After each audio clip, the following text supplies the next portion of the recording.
কাঁদব আমরা একা আমার প্রাণের দয়ার নবী দাও না কেন দেখা তোমায় ছেড়ে আর কত কাল থাকবো মোরা একা গো নবী থাকবো মোরা একা আর দিবানিশি কেঁদে হলাম পাগল পারা দিবানিশি কেঁদে হলাম পাগল পারা কেউ জানে না কাঁদি কেন আমি যে কি হারা গো নবী আমি যে কি হারা আর শোন রে আকাশ শোন রে বাতাস হারালাম যে নূর নবী দেখবো না কি আর জীবনে দয়ার নবীর ছবি গো নবী থাকবো আমি একা আমার প্রাণের দয়ার নবী দাও না কেন দেখা তোমায় ছেড়ে আর কত কাল কাঁদবো আমি একা গো নবী কাঁদবো আমি একা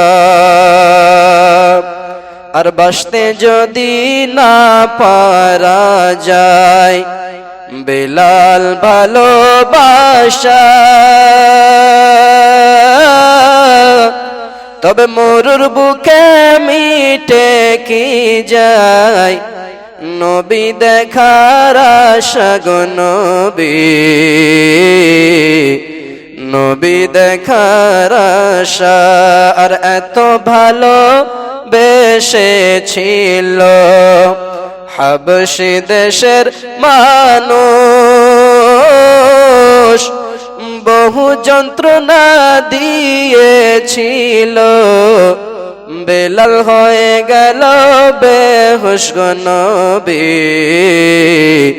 বেলাল হয়ে গেল বেহুশ আর তবু বিলাল ছাড়েনি কোরআন ছাড়েনি নবীর নাম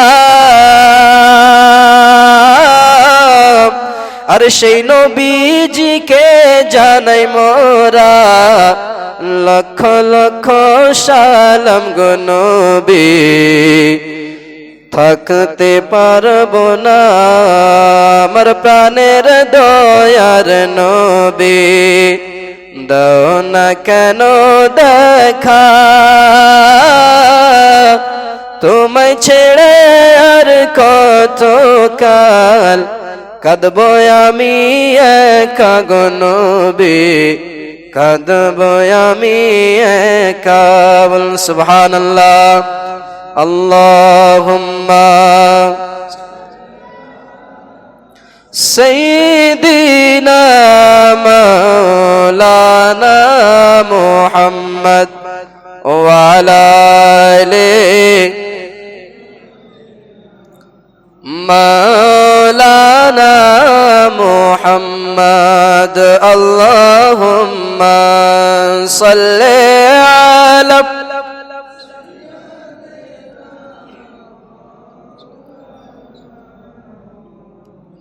ওয়া আলা আলি সাইয়্যিদিনা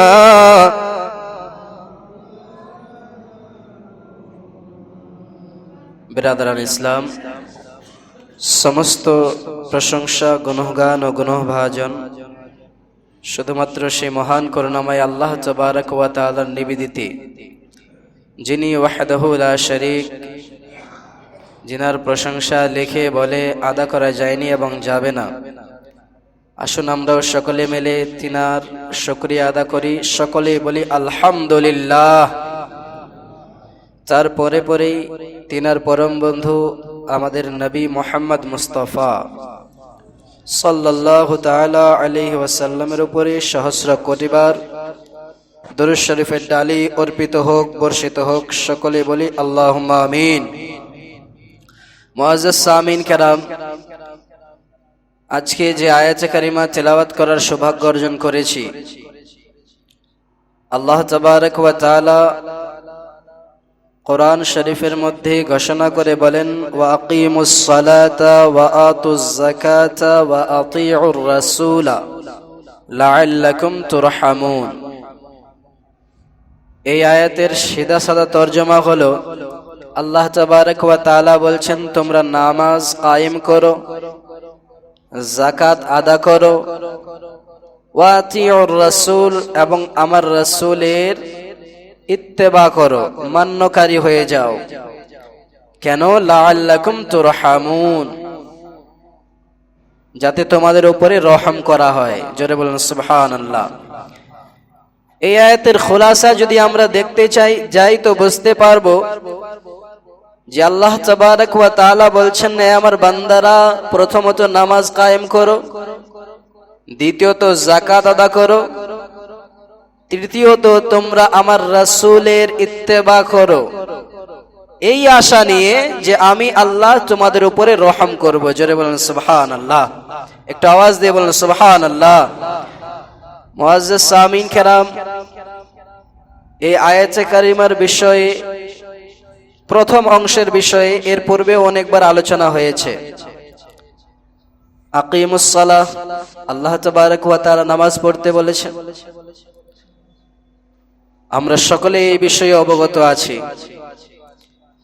আমরা মেনেছি কিনা যে আমাদের উপরে 5 ওয়াক্তের নামাজ ফরজ? আমরা মানি তো? একটু আওয়াজ দিয়ে বলেন, মানি তো? মানি। বলেন আলহামদুলিল্লাহ, মানি। 5 ওয়াক্তের নামাজকে আমরা মেনে নিয়েছি, আলহামদুলিল্লাহ। আমরা ঈমান আগে নিয়ে এসেছি, আলহামদুলিল্লাহ। রমজান মাস এসেছে, আমরা এটাও ইয়াকিন আছে আমাদের যে এই মাসের রোজা আমাদের উপরে ফরজ আল্লাহ তাআলা করেছেন, যার ফলে আমরা রোজাও রাখছি। আর আজকে পবিত্র রমজান মাসের দ্বিতীয় জুমা, রোজা অবস্থায় আমরা সকলেই এসেছি মসজিদে নামাজ পড়তে। কিন্তু দেখুন, আমাদেরকে এটাও আমরা মানি যদিও, কিন্তু আদা করি না। আল্লাহ তাবারক ওয়া তাআলা বলছেন, আকিমুস সালাহ ওয়া আতুজ যাকাহ, নামাজ কায়েম করো, তার সঙ্গে যাকাত আদা করো, যাকাত দাও। আমরা নামাজকে মেনেছি, আমরা ঈমান এনেছি, রোজাকে মেনে নিয়েছি, টাকা পয়সা হলে হজ করতে যাই, হজকেও মেনে নিয়েছি। এক কথাই আল্লাহ তাবারক ওয়া তাআলার দ্বীন ইসলামের যে 5টি স্তম্ভ, সেই 5টির মধ্যে 4টাকে আমরা পুরোপুরি ভাবে আমল করছি, 4টার উপরে। কিন্তু এই যে একটা স্তম্ভ, একটা পিলার যাকাত, এই যাকাতের উপরে আমাদের সকলের কিন্তু আমল নেই। কেমন করে বলবেন এখন? কেমন করে, কেন বলছেন মৌলভী সাহেব এই কথা? কারণ দেখুন, আমরা এখনো পর্যন্ত যাকাত আদা করছি না। আমাদের উপরে যাকাত কোন কোন জিনিসের উপরে ফরজ, কোন কোন জিনিস থেকে আমাদেরকে যাকাত বের করতে হবে, কত টাকা থাকলে যাকাত বের করতে হবে আমরা জেনেছি। গতবার আপনাদের সম্মুখে বলেছিলাম যে গতবার মার্কেট হিসাবে সম্ভবত 52,000 টাকা কি কম বেশি এইরূপ ছিল, যে টাকা থাকলেই আপনি মালিকে নিসাব, আপনার উপরে যাকাত ফরজ হয়ে গিয়েছে, গতবার বলেছিলাম। তো এবার মনে করেন একটু মার্কেটের মূল্য হয়তো বেশি হতে পারে, যার ফলে হয়তো 60,000 কিংবা 70,000ও যেতে পারে। তো খেয়াল করুন, আপনার কাছে যদি 1 লাখ টাকাই থাকে, তাহলে আপনার উপরে যাকাত আগেই ফরজ হয়ে গিয়েছে। তো এবার আমরা চিন্তা করে দেখি আমাদের কাছে কার কাছে নেই। শুধুমাত্র টাকার দিকে ধ্যান দেবেন না, সোনা চাঁদি মিলিয়ে যদি দাম হয় 1 লাখ টাকা, অর্থাৎ যত টাকা মালিকে নিসাব হয় 7.5 তোলা চাঁদির দামের হিসাবে, তবে মনে করুন আপনার উপরে যাকাত ফরজ হয়ে গিয়েছে। আমাদের বাড়িতে যদি আমরা দেখতে যাই, হয়তো উচিতই এমন কেউ মানুষ এরকম বের হবে যার বাড়িতে সোনা চাঁদি নেই। দেখতে গেলে সকলের বাড়িতে সোনা চাঁদি আছে, দেখতে গেলে আমরা প্রায় মানুষ ব্যবসায়ী, বেশিরভাগ মানুষের দোকান আছে, কেউ হয়তো নিজের ব্যবসা করার জন্য ফ্যাক্টরি খুলেছেন। তো সেই ফ্যাক্টরির ভিতরে যত সমস্ত জিনিস আছে, উলামায়ে কেরামগণ বলছেন যতগুলো জিনিস আছে সেই জিনিসগুলো হিসাব করো, ওই জিনিসগুলোর দাম কত, ওগুলোর থেকেও যাকাত বের করতে হবে। তো আমরা শুধুমাত্র এতটুকুই না মনে করি যে আমাদের কাছে যতটুকু ক্যাশ টাকা থাকবে সেই টাকারই যাকাত দিতে হবে, বাকি সমস্ত কিছু যাকাত দিতে হবে না, এটা আমাদের ভুল ধারণা।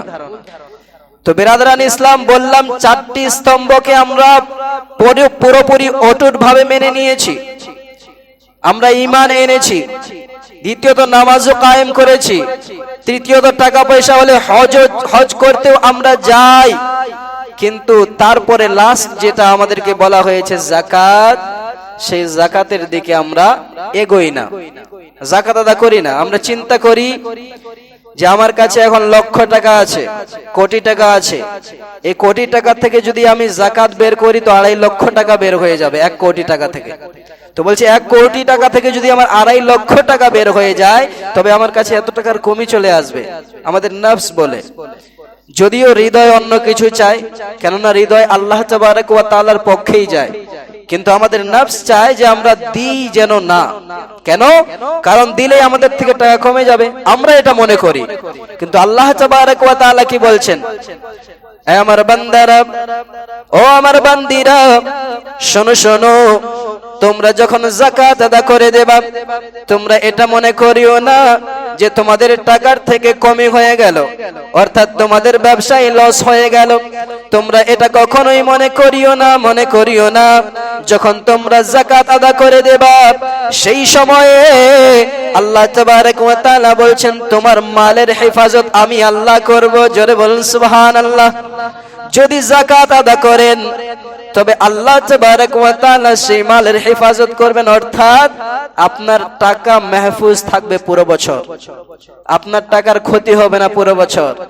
আজকে আপনি চিন্তা করে দেখেছেন যেই ব্যক্তিরা যাকাত আদা করছে তাদেরই টাকা পয়সার দিকে আরো বৃদ্ধি হচ্ছে, তাদের ব্যবসা আরো বেশি করে বাড়ছে। আপনি চিন্তা করে দেখুন, আপনি যাকাত আদা করেন না, আমি চিন্তা করে দেখি যদি আমি যাকাত না আদা করি তবে আমার পুরো বছরের চিন্তা লেগে থাকে যে কখন আমার ব্যবসাটা ডুবে যাবে, কখন আমার ব্যবসাতে লস হয়ে যাবে, আমার পুরো বছরই টেনশন থাকে।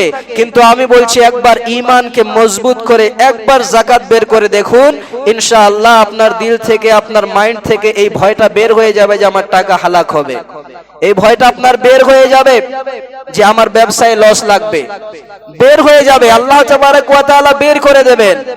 নবী পাক সাল্লাল্লাহু তাআলা আলাইহি ওয়াসাল্লাম বলেছেন, ও আল্লাহর বিশ্বাসী বান্দা বান্দিরা, শোনো শোনো, তোমরা যখন যাকাত বের করে দেবা তোমাদের মাল যেন পাক হয়ে যায়, অর্থাৎ তোমাদের যত ধন সম্পত্তি রয়েছে সেই থেকে যখনই যাকাতের টাকা বের করে দিলাম সেই সময় তোমার সমস্ত সম্পত্তি পাক হয়ে গেল, মাল দৌলত পাক হয়ে গেল, আর সেই সমস্ত টাকা তুমি খাও, তোমার জন্য হালাল করা হয়েছে।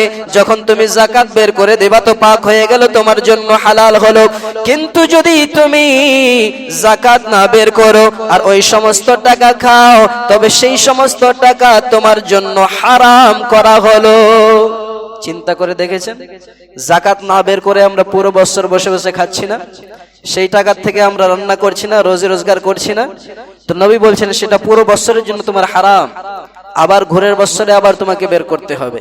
তো কেন হারাম খাচ্ছি আমরা? দেনেওয়ালা আমরা ইকরার করেছি, দেনেওয়ালা বলুন, দেনেওয়ালা কে? আওয়াজ দিয়ে বলুন কে? দেনেওয়ালা আল্লাহ। আমাদেরকে শরীরে শক্তি কে দিয়েছেন? বলুন একটু আওয়াজ দিয়ে। আমাদের শরীরে শক্তি কে দিয়েছেন? আমাদেরকে আয় করার তাকত কে দিচ্ছেন? আমাদেরকে চলাফেরার শক্তি, আমাদেরকে আয় করার শক্তি, আমাদেরকে কামাই করার জন্য বুদ্ধি, সবকিছুই আল্লাহ দিচ্ছেন। তো আল্লাহ তাবারক ওয়া তাআলা তো আপনাদের কাছ থেকে বেশি চাইছেন না, শুধুমাত্র 2.5%। 2.5%, 100 টাকার মধ্যে শুধু 2.5 টাকা, 2 টাকা 50 পয়সা আপনাকে দিতে হবে, এতটুকুই শুধু পারছি না। আল্লাহুস সামাদ।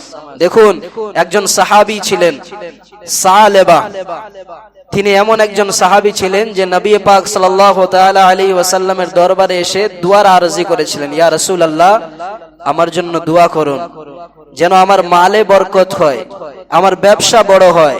তো নবী পাক সাল্লাল্লাহু আলাইহি ওয়াসাল্লাম প্রথমত বললেন যে সালেবা শোনো, তোমার মালের জন্য যে আমি বরকতের দোয়া করব তার থেকে বেশি ভালো হবে তোমাকে আল্লাহ তাআলা যতটুকু দিয়েছে সেই ততটুকু মাল নিয়ে, ততটুকু দৌলত নিয়ে তুমি আল্লাহ তাআলার শুকরিয়া আদা করো।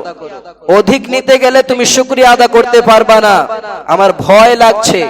নবী পাক বলেন, হাদিসের মাফহুমটা বয়ান করছি শর্ট করে।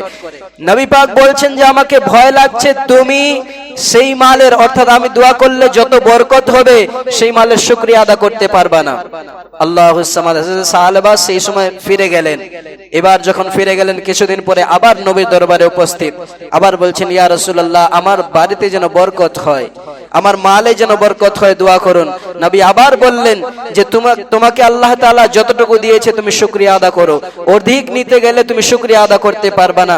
আবার কিছুদিন পরে হযরত সাহাবা গিয়ে উপস্থিত, আবার বলেন ইয়া রাসূলুল্লাহ আমার জন্য দোয়া করেন যেন আমার মালে বরকত হয়। এবার নবী পাক সাল্লাল্লাহু তাআলা আলাইহি ওয়াসাল্লাম দোয়া করলেন হাত তুলে যে আল্লাহ সালেবার মালে তুমি বরকত দাও।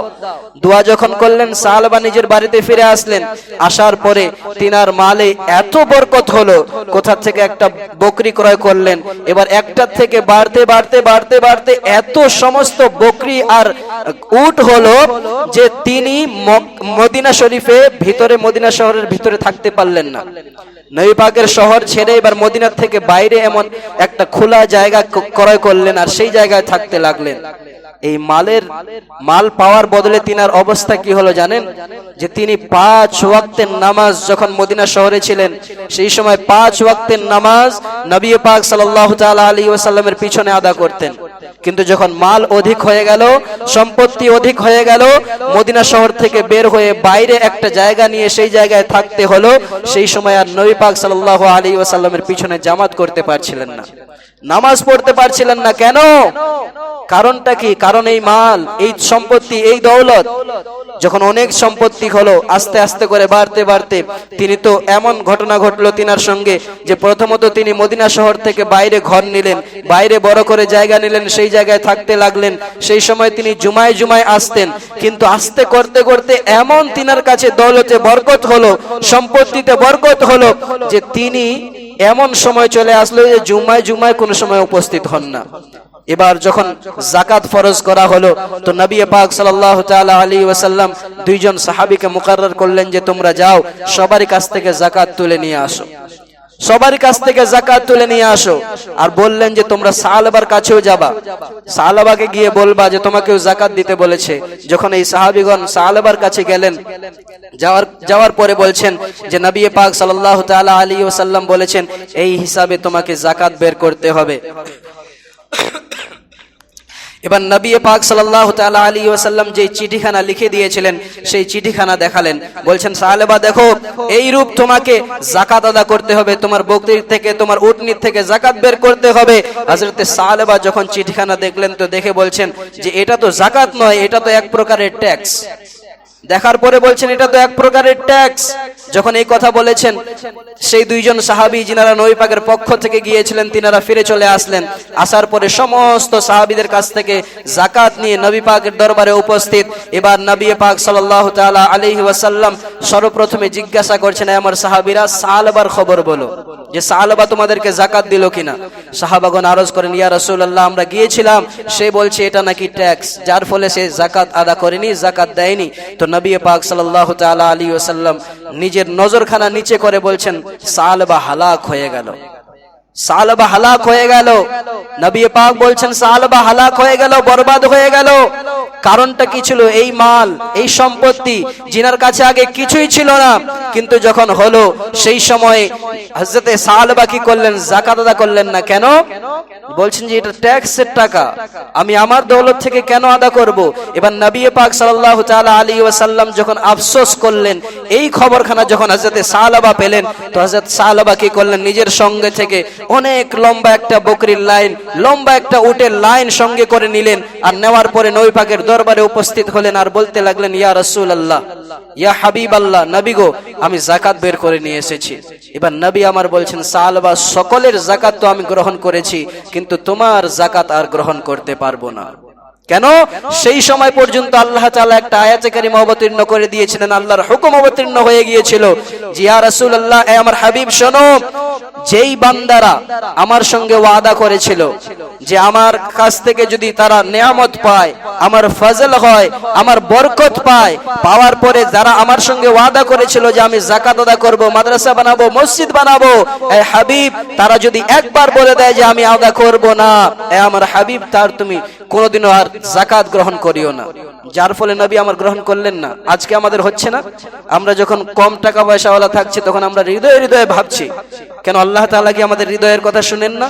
আমরা হৃদয়ে হৃদয়ে চিন্তা করি, যদি আমার কাছে এত টাকা থাকতো, যদি আমার কাছে 1 কোটি টাকা থাকতো, তো মসজিদে আমি 5 লাখ টাকা দান করে দিতাম, আল্লাহর রাস্তায় আমি এত লাখ টাকা খরচ করে দিতাম। আমাদের হৃদয়ে আমরা চিন্তা করি, কিন্তু যখন আমাদের কাছে টাকা হয়ে যায়, এই কাজে বাড়ির ওই কাজে ব্যস্ত থাকতে থাকতে আর আল্লাহর রাস্তায় খরচ করতে ভুলে যাই। দেখুন, আল্লাহ তাআলা তাদের জন্যই বলেছেন যে তোমরা আমার সঙ্গে ওয়াদা করেছিলা যে তোমরা আমার রাস্তায় খরচ করবা, তোমরা আমার রাস্তায় চলবা, কিন্তু যখন আমি তোমাদেরকে নিয়ামত দিলাম, বরকত দিলাম, আমার ফজল ও কারাম পেলা, সেই সময় তোমরা তোমাদের জীবন নিয়ে ব্যস্ত হয়ে গেলা। আমার ঘর থেকে ডাক আসতো, তোমরা শুনতে না। হযরতে সাহাবা সেই সময় নবী পাক সাল্লাল্লাহু আলাইহি ওয়াসাল্লামের দরবার থেকে কান্না করতে করতে ফিরে গেলেন। এবার যাওয়ার পরে যখন নবী আমার বাজাহিরি দুনিয়া থেকে ইন্তেকাল করে গেলেন, যাওয়ার পরে যখন হযরতে আবু বকর সিদ্দিকের জামানা আসলো, যুগ আসলো, তিনি যখন খলিফা হলেন, সেই সময় তিনি আবার যাকাত নিয়ে উপস্থিত হলেন। সাহাবা যখন নিজের যাকাত নিয়ে উপস্থিত হয়েছেন, হযরতে আবু বকর সিদ্দিক উত্তরে বলছেন, সাহাবা দেখো, তোমার যাকাত তো খুদ নবী আমার গ্রহণ করেননি, আমি তোমার যাকাত গ্রহণ করনেওয়ালাকে। বলছেন আমিও তোমার যাকাত নিতে পারবো না। তারপরে এমন ঘটনা ঘটলো যে হযরতে আবু বকর সিদ্দিকের পরে হযরতে উমরে ফারুকের দৌর, সেই সময়ও তিনি আসলেন। হযরতে উমরও এই একই উত্তর দিলেন, বলছেন সাহাবা তোমার যাকাত আমিও গ্রহণ করতে পারবো না, যেহেতু নবী আমার গ্রহণ করেনি, তো আমি তোমার যাকাত গ্রহণ করনেওয়ালাকে। তারপরে হযরত উসমানে গনি রাদিয়াল্লাহু তাআলা আনহুর যুগ আসলো, সেই সময়ও তিনি এসেছিলেন, তখনও তিনার যাকাত গ্রহণ করা হয়নি। অবশেষে তিনি ইন্তেকাল করে চলে গেলেন, তবুও তিনার যাকাত আর গ্রহণ করা হলো না। কেন? আজকে আপনি আমি একটু চিন্তা করে দেখি, আমাদেরকে কি আল্লাহ তাআলা সম্পত্তি দেননি? আমাদের বাড়িতে আমাদের স্ত্রীর কাছে কি সোনা গয়না নেই? আমাদের বাড়িতে কি কারো রূপোর আংটি নেই? আমাদের কি কোনো ব্যবসা নেই? আমাদের কি নিজের কোনো পার্সোনাল দোকান নেই? কারো কি কোনো রকমের কোনো ব্যবসা করার জন্য জারিয়া নেই? সেই সমস্ত কিছুর উপরে তো যাকাত ফরজ করা হয়েছে। কেন আমরা যাকাত আদা করছি না? বিরাদরান ইসলাম, পবিত্র রমজান মাস চলছে, সকলেই নিসাব জানুন, আর জানার পরে নিজের বাড়িতে, নিজের দোকানে, নিজের ব্যবসায় যত সমস্ত জিনিস আছে সব কিছুকে হিসাব করুন। আমার জন্য নয়, মানুষকে দেখানোর জন্য নয়, আল্লাহকে রাজি করার জন্য। নবী পাক সাল্লাল্লাহু তাআলা আলাইহি ওয়াসাল্লাম যে দ্বীন ইসলাম আমাদের কাছে নিয়ে এসেছেন, সেই দ্বীন ইসলামের উপরে অটুটভাবে দাঁড়িয়ে থাকার জন্য, কিয়ামতের দিবসে সেই কঠিন আযাব থেকে বাঁচার জন্য বলা হয়েছে যারা যাকাত আদা করে না, সেই টাকা, যেই টাকার যাকাত আদা করে না, সেই টাকা হাসরের ময়দানে তার শরীরের মাংস খেতে রাখবে, মাংস খাবে। আমাদের শরীরে যত মাংস আছে, যদি আমরা টাকার যাকাত না আদা করি, তো প্রত্যেকটা টাকা আমাদের শরীরে এসে আমাদের শরীরের মাংস খাবে। সেই সময় আমরা কিভাবে সহ্য করব? এই দুনিয়ার বুকে আরাম আয়েশ করে আমরা জীবনটা কেটে দিলাম, হয়ে গেল না। বিরাদরান ইসলাম, পবিত্র রমজান মাস চলছে, নিজের হৃদয়টাকে নরম করুন, তার সঙ্গে আল্লাহর রাস্তায় আসুন, আল্লাহর রাস্তায় খরচ করুন, যাকাত আদা করুন। আল্লাহ তাআলাই আপনাকে দিয়েছে, আল্লাহ তাআলাই আমাকে দিয়েছে। এই সময় যদি আমরা যাকাত আদা না করব, তবে স্মরণে রাখবেন যে কবরে, হাসরে আর মিজানে পুলসিরাতে সব জায়গায় আমাদেরকে সেই কঠিন আযাবের সাক্ষাৎ করতে হবে, যেই আযাবকে আমরা ধারণা করতে পারিনি। তাই বলবো, সকলে সঠিক পথে থাকবেন। আল্লাহ তাবারক ওয়া তাআলা যেই রূপ আমাদের উপরে যাকাত ফরজ করেছেন, যাকাত আদা করবেন। আর এই সমস্ত কিছু হলো গরিব, মিসকিন, মাদ্রাসা আর হক, আপনারা সকলেই এই জায়গাগুলোতে দেবেন। আর দেখবেন যে যদি আপনাদের গ্রামে আশেপাশে নিজের আত্মীয় স্বজনের মধ্যে কেউ এইরূপ গরিব থাকে যে তিনার কাছে ঈদের জন্য কাপড় ক্রয় করার জন্য টাকা নেই, তিনাকে টাকা দেবেন। কিংবা এরকম দেখবেন যে আপনাদের আশেপাশের গ্রামের মধ্যে যদি কেউ এমন হয় যে তার কাছে ইফতারি করার জন্য টাকা নেই, সেহরি করার জন্য টাকা পয়সা নেই, কিংবা সে ভালো কিছু ক্রয় করে নিয়ে আসবে, তার কাছে টাকা নেই, তাদেরকে দান খায়রাত করবেন, তাদের কাছে যাকাতের টাকা বের করে দেবেন, এতে অনেক সওয়াব রয়েছে। তার